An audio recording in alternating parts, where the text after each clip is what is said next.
How you feel about the situation between Devin Haney and Shakur Stevenson? That means that he don't want to fight. You know, from 20%. Come on, man. Stop that. Stop it. You know what type of fighter he is. That's what you do when you don't want to fight. Now the rumors was coming out today. They saying they trying to get Shakur and Devin maybe. It's so much rumors. Like nobody don't really know what's going on.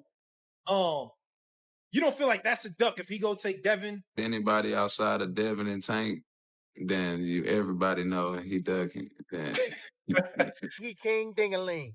Get the boy. Woo! You about to make me go crazy. You not that good, bro. You not. I'm Sure. Brian Norman came in at 46. We came in at 46. If Shakur come in at 44 or 45, it's all the same to me, in my opinion. So I won't be blindsided about not being prepared for this opportunity. So from a coaching standpoint, from a business standpoint, The boxing world is heating up as several fighters and analysts have criticized Shakur Stevenson after alleged messages surfaced claiming he backed away from a possible fight with Devin Haney, sparking widespread debate and strong reactions across the boxing community as the controversy grows. Critics claim Shakur Stevenson avoided one of the toughest fights in boxing, while fans remain divided over whether the alleged leaked messages truly reveal what happened behind the scenes in the long-running rivalry with Devin Haney. The fight. And they did the sanctioned bodies and all that did to make them fight. If they do fight, who you think gonna win? I actually don't know. I mean, my mind says Shakur probably win. But then I see the great work that he did with Loma, or that he fight with Loma, and overcome a lot of different obstacles in that fight. It could be hard for Shakur. Sugar Shakur, right? Sugar Shakur Stevenson. As they call it. It'd be hard for him for the long range, the height, the how big he is, stuff like that.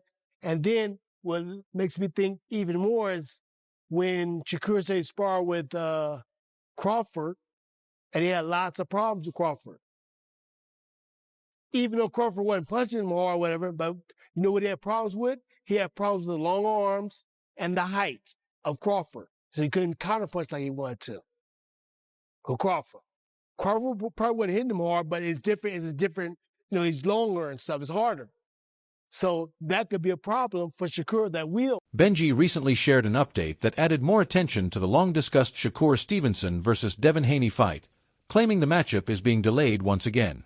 In his post, he wrote, "Breaking, according to Sean Zittel, it's being reported today that Zufa Boxing wants Devin Haney to face Shakur Stevenson. Surprisingly, the fight is reportedly being held up once again because of Shakur Stevenson." One fan responded by saying, "We all knew he was going to avoid Shakur and run to Zufa. He spent all that time acting like the fight was happening when it never was. He'll try to avoid Devin too by pushing for a rehydration clause. Just wait and see."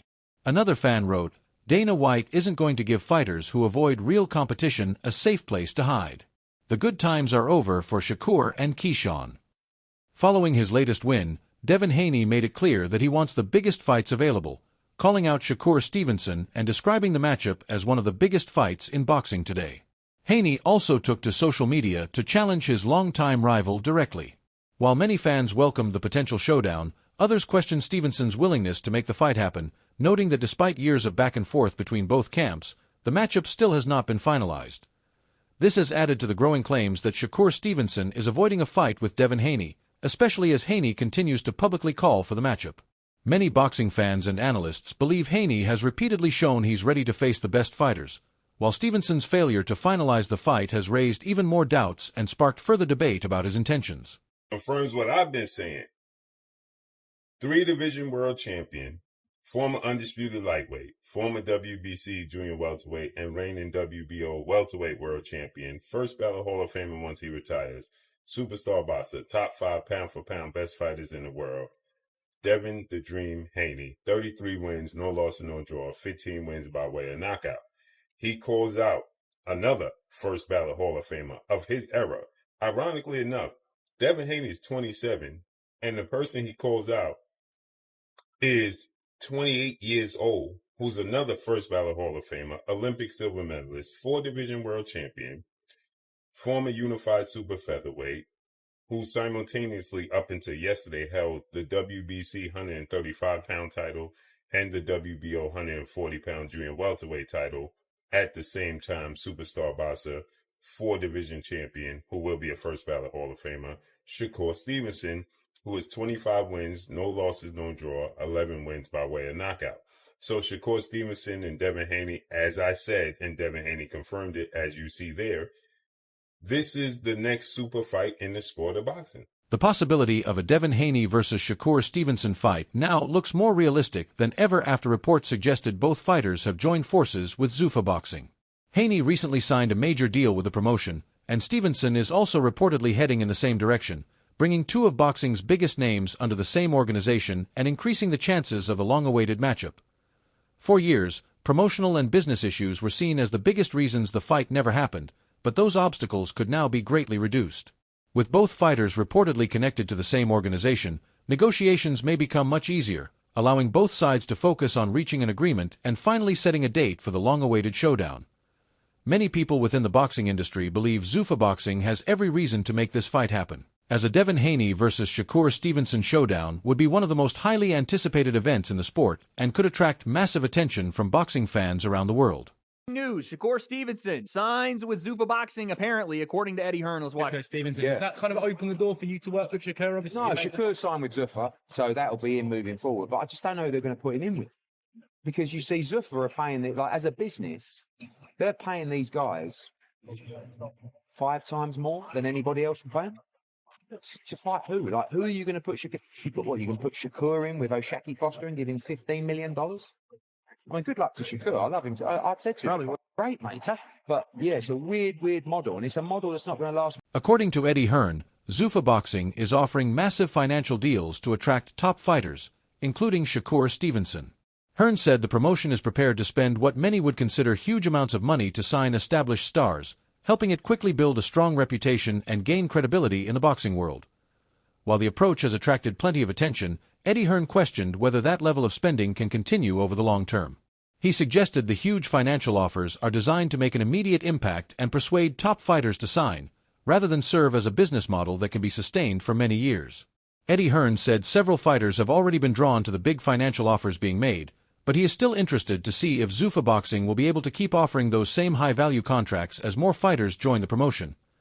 Regardless, Zufa Boxing's aggressive strategy has already made a big impact on the sport and has improved the chances of long-awaited blockbuster fights finally becoming a reality.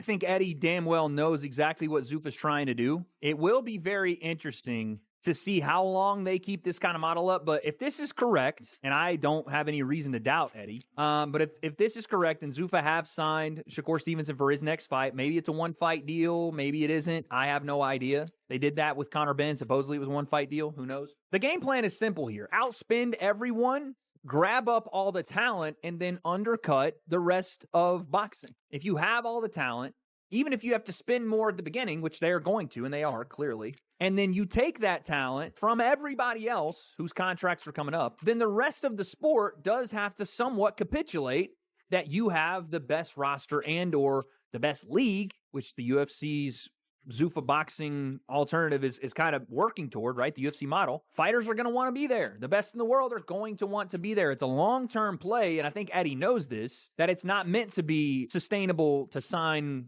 one fight, $15 million deals for the next 10 years. They're going to do this until they grab up all or the majority of the talent. And it may work. And it probably... Meanwhile, Bill Haney made it clear that he believes Devin Haney would be the toughest opponent Shakur Stevenson has ever faced. He said Stevenson has never fought someone who brings together elite speed, outstanding defense, championship experience, and proven success at the highest level all in one fighter. Bill Haney insisted there would be no easy moments for Shakur Stevenson if the fight happens, saying every part of his game would be tested on boxing's biggest stage. He has repeatedly described the matchup as one of the biggest fights the sport can offer and remains confident that Devin Haney has the skills, experience, and belief to overcome any challenge. He also warned that even the smallest mistake could be exposed on fight night, especially with millions of boxing fans around the world watching one of the sport's biggest possible matchups. According to Bill Haney, the pressure, attention, and level of competition in this fight would give both boxers the ultimate chance to prove themselves, forcing Devin Haney and Shakur Stevenson to show exactly where they belong among the very best fighters in boxing. You know, I want your thoughts on Shakur saying he not fighting Dev unless he got a rehydration clause. Shakur, man, honestly, you know what I mean? Because, you know, I can pop it on channels and shit like that and do that, you know what I mean? And we can have fun with it. But, you know, over here on the Boxing Voice, right, I want to ask, in or around the division, every bad month around Devin has gotten an offer to fight, or they've been in the ring, or, I mean, who else has that happened with? All the fights that the people want to see Devin fight, the person that got either a contract or Devin and got in the ring with him. Can we say that about anybody else? Bill Haney has strongly rejected the growing claims that either Shakur Stevenson or Devin Haney is avoiding the fight, making it clear that he believes both fighters are willing to face each other under the right circumstances. He argued that both fighters are dealing with the business side of boxing rather than trying to avoid tough opponents. Bill Haney explained that Shakur Stevenson has not fully exercised his WBO options in certain situations while moving between weight classes, just as Devin Haney has not asked the WBO to enforce mandatory fights against top contenders like Jaron, Boots, Ennis, or Xander Zayas. According to Bill Haney, these situations are being wrongly portrayed as signs of fear or avoiding a fight when they are actually strategic decisions based on timing, promotional matters, and long-term career planning. He believes both camps are following the same rules and making similar business decisions, even though critics often judge them differently. See, or the ring, it didn't matter. He wanted Devin Haney. Okay, Bernie. Now, Bernie, what organization is Shakur the champion for right now? He the WBO, because that's what Tio had. Hold on. Yeah. Okay. So Yeah. what belt does Devin Haney have? The WBO. So if he wanted to mandate something, he could mandate something right now, Bernie. If he want to do it, yeah. Okay, Bernie, don't blow a blood vessel. Yeah, But he can yeah. still, listen, if he just wanted one belt, he can come get the one belt right now. That's something to him. Roy Jones Jr. believes that if Shakur Stevenson stays slightly closer to his opponents after making the miss, he will have many more chances to land clean and accurate counterpunches. According to the Hall of Famer, this small adjustment could make Stevenson's already impressive style even more dangerous inside the ring. Roy Jones Jr. said Shakur Stevenson's defensive skills are among the best in boxing, but he believes Stevenson sometimes moves too far away after avoiding punches, missing the chance to counter right away. As a result, the action resets and his opponent gets time to recover. Jones believes that by staying a little closer and managing the distance better, Stevenson could turn his strong defense into even more effective offense and become an even more dangerous fighter. Roy Jones Jr. believes that if Shakur Stevenson stays within counterpunching range after making his opponents miss, he can land cleaner punches, throw more effective combinations, and make his performances more exciting without sacrificing the outstanding defensive skills that have made him one of boxing's most talented fighters. Shakur Stevenson is a very good fighter, but he got to learn, and I will hope he will pay attention to this because this is going to mean a lot for him. Mm-hmm. His feet are good, but sometimes they take him too far out of range to be able to come back and counter. Mm-hmm. The last guy he fought, the guy was a good puncher, so when he was jumping back, he was jumping too far back out of range to where he couldn't come back and get something right away. You know what I'm saying? And for the fans, it starts to look bored. That's how I say. I feel like he was running. He really ain't running. He just don't understand that this is somebody got to teach him. And I would teach him if they ever brought him to me to teach him. But he got to understand what I'm trying to tell him. I'm not trying to criticize him. Right. When you say something bad, they take it as criticism. Right. No, son. You got to understand how to not jump. Okay. People know what the thing that dig the hole, the excavator, right? Yeah. If you move that thing back too far, you can't reach the job. Right. It's got to work, but it got to stay on the job while it work. You can't take it out of, if you working with this, because this part keeps it on the job, the feet. This do the work.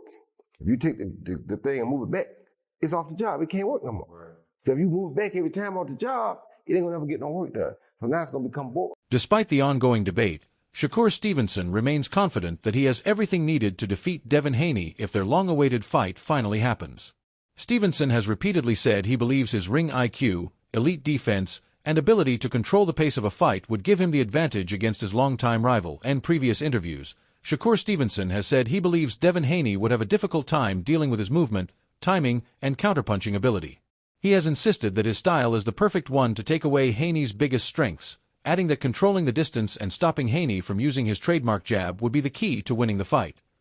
Shakur Stevenson believes that with sharp footwork, fast reactions, and accurate counterpunching, he can keep Devin Haney uncomfortable and control the key exchanges throughout the fight.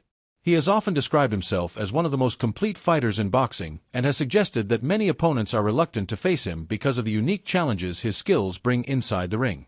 It started on a hold, then it moved to another. It started on a hold, then it moved to another. When we going to get a pawn dug?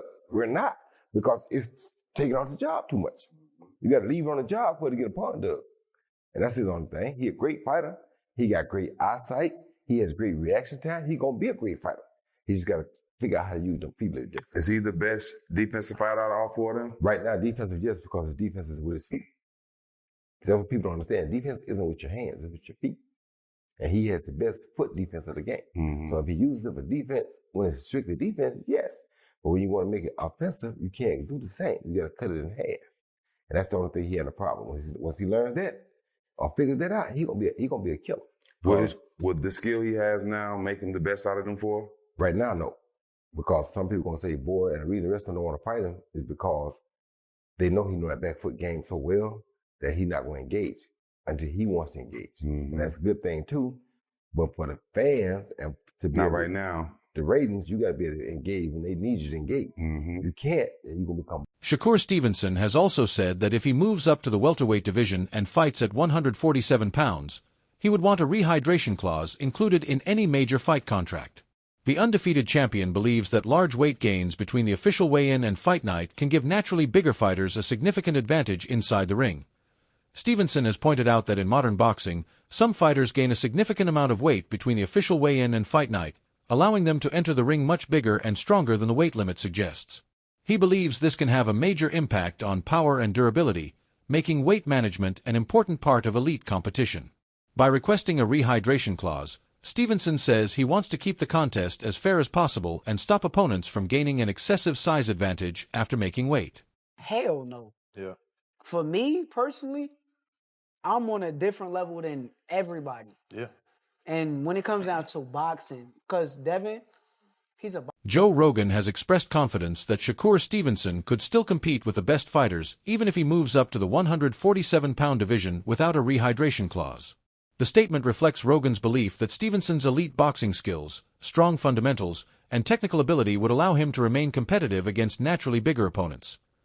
Joe Rogan said Shakur Stevenson's speed, elite defense, and high boxing IQ separate him from most fighters, allowing him to overcome size disadvantages with skill, timing, and technique instead of relying on physical strength.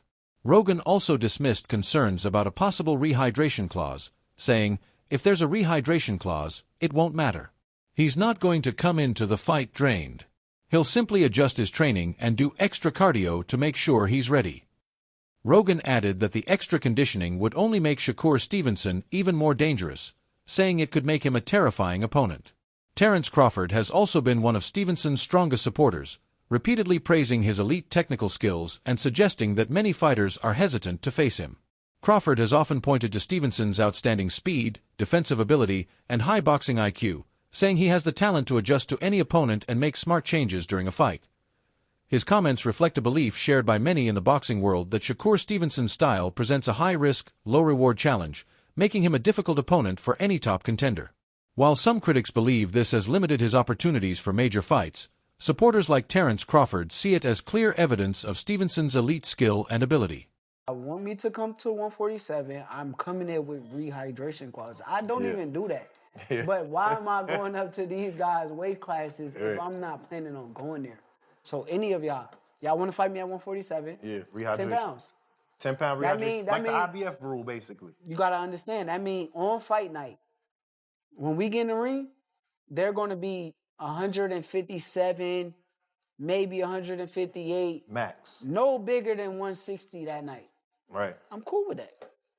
So if we could get it like, all right, like the IBF rule, 10-pound rehydration. Yes, but think about it.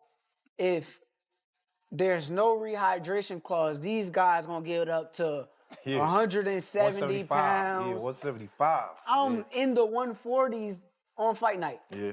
So if I'm 140, they 170, Bro, I'm not. What am I in here wrestling around with these? Right. Come on, bro. How did you feel at 140 though? Like compared to 35, did you feel any difference, or was it like in your body? Like, does it feel any different at all, or was it the same? Both of them, I'm gonna be straight because the weight is easy to make. However, Bill Haney has made it clear that he would not accept a rehydration clause in Devin Haney's biggest fights.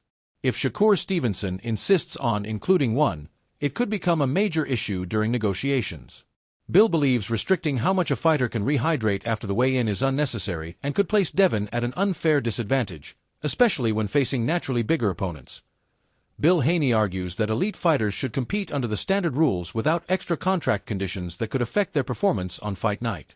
This difference in opinion could become a major obstacle in negotiations between the two camps, especially since Shakur Stevenson has previously raised concerns about opponents gaining a significant size advantage after the official weigh-in. Nothing. But and there's some sort of a rehydration clause. Listen, kids, it ain't gonna matter. He's not gonna come in drained. What he's gonna do is just do extra cardio, and that's just gonna make him more dangerous. He's gonna be terrible. Boxing Massacre added more attention to the ongoing debate with a strongly worded post claiming that Shakur Stevenson is running out of options. The post stated, Oshaquie Foster has made it clear that Shakur Stevenson has nowhere left to go. If he doesn't fight Devin Haney, then it has to be him, or people will believe he's avoiding the fight.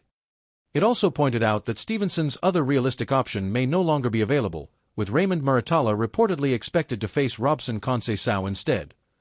The post also claimed that other possible opponents, including Raymond Muratalla, appear to be heading in different directions, with a fight against Robson Conceição reportedly being discussed. While the comments are based on opinion and speculation, they show how many fans and boxing commentators believe Shakur Stevenson's options are becoming more limited as negotiations and rumors continue to unfold. There's a reason why certain fighters didn't want to take the chance to step in the ring with this fighter. He's great. A lot of people started saying, oh, he's a runner, he's this, he's that. Just to detour people from being excited to see him fight because he's not knocking people out and all that crazy stuff. But they would see why people really don't want to get in the ring with him come tomorrow. I know you've shared the ring with him, sparring plenty of times. What makes Shakur Stevenson great? What makes him different? What makes him, I don't want to say an ilk of yourself, but in the same kind of era, the Bud Crawford era, he's got a Shakur Stevenson era coming. Everything. The offense, the defense, the poise, the rhythm, the distance, the timing, the punch placement, the react time. Like, I can go on and on. You know, the toughness, the grit, the grind. Like, he's amazing, you know, and tomorrow he will show it. How do you think it ends tomorrow night? Do you believe that Shakur Stevenson can stop Teofimo Lopez? Because people aren't really talking about that. Listen, if T.O. get out of line, you know, he can get hurt. But I see Shakur outboxing to a decision, a unanimous decision. What was his dad saying to you earlier? You had a little bit of a back and forth with his dad. Was that all jokes or what he said? Nah, his dad is just goofy, you know, and his coach, you know, chill out. Terrence, what's retirement been like for you? Have you enjoyed yourself so far in retirement? Oh yeah, sure. I'm definitely enjoying myself. Despite the ongoing debate, many boxing experts believe a fight between Devin Haney and Shakur Stevenson would be one of the most tactical matchups in the sport. Both fighters are known for their elite defense, high boxing IQ, excellent footwork, and ability to control distance, making it a fascinating battle of skill and strategy for both fans and analysts. Devin Haney's disciplined jab and ability to control the pace would be challenged by Shakur Stevenson's slick movement, sharp counterpunching, and elite defensive skills. Many respected trainers and former world champions believe each round would be decided by small adjustments and smart tactics rather than big knockdowns. That high level of technical skill is one of the main reasons this potential fight has created so much excitement among boxing fans. You guys are seeking, or are you leaving it alone since he's saying that it would require Devin to get a rehydration clause? Is that something you're willing to get on a phone and discuss how many pounds exactly? Well, when you're speaking about Debo, you might hear a whole lot of that's inconsistent with things that you say about normal fighters. When you talk about a generational talent like Dev, you would expect those that are elite to look to have, to be on a level playing field. What you weigh is what you weigh, And how you get down the next day is, it's what it's all about, and that's what that is. Nagy referred to a recent live stream conversation with Bill Haney, saying that both camps are still having trouble reaching an agreement on important weight-related terms. In a post, he wrote, "It doesn't look like the Shakur Stevenson versus Devin Haney fight will happen anytime soon." He added that after speaking with Bill Haney during the live stream the night before, it was clear that key issues still remain unresolved. He said it appears both camps are still unable to reach an agreement on the weight for the fight. The comments point to one of the biggest obstacles in negotiations, as disagreements over the weight class, possible rehydration clauses, and catchweight terms have continued to create tension between the two sides. Despite strong demand from fans, these unresolved issues are still delaying the long-awaited matchup. That more retire fight too, though. Mortalia got a fight already, so he got a fight with Robertson Casassia. Is that confirmed? I hear people saying that, but I don't know if that's confirmed, though. I mean, yeah, it's look confirmed to me. Benji shared an update after Keyshawn Davis responded to Bill Haney's comments about a potential Devin Haney versus Shakur Stevenson fight. The post read, "Devin wants both brothers." It also stated that Keyshawn Davis reacted to Bill Haney's proposal involving Shakur Stevenson as part of a 2-against-1 contract, adding another twist to the ongoing discussions surrounding the potential matchup. Many fans continue to ask why the deal has not been signed, while the broader boxing conversation remains focused on negotiations, promotional control, and weight-related terms between both camps. Although supporters and critics debate whether the delays are caused by avoidance or smart career moves, nothing has been officially confirmed, leaving the potential megafight surrounded by speculation and ongoing media attention. And anytime you want it, we can get it done. Bob, a little bit of this, a little bit of yakking back and forth, right? I mean, how awesome would that be? These two names, well, we've been talking stunning about this fight for a while. Tantalizing. It's but tantalizing. Now, I tell you, it's juicy. I tell you, this fight now is even more juicy than it was the first time around when they were talking about it. When they were talking about it the first time around, Haney was red hot as undisputed lightweight champion, and Shakur was the boogeyman who was very good, but was having trouble locking in those big insider games. boogeyman. Right. I gotta be honest, man. Like this could, if this happens right now, this is the right timing too, because both are at a good moment in their careers. Very high. It's actually and there's a title on line. It's actually simmered better than it had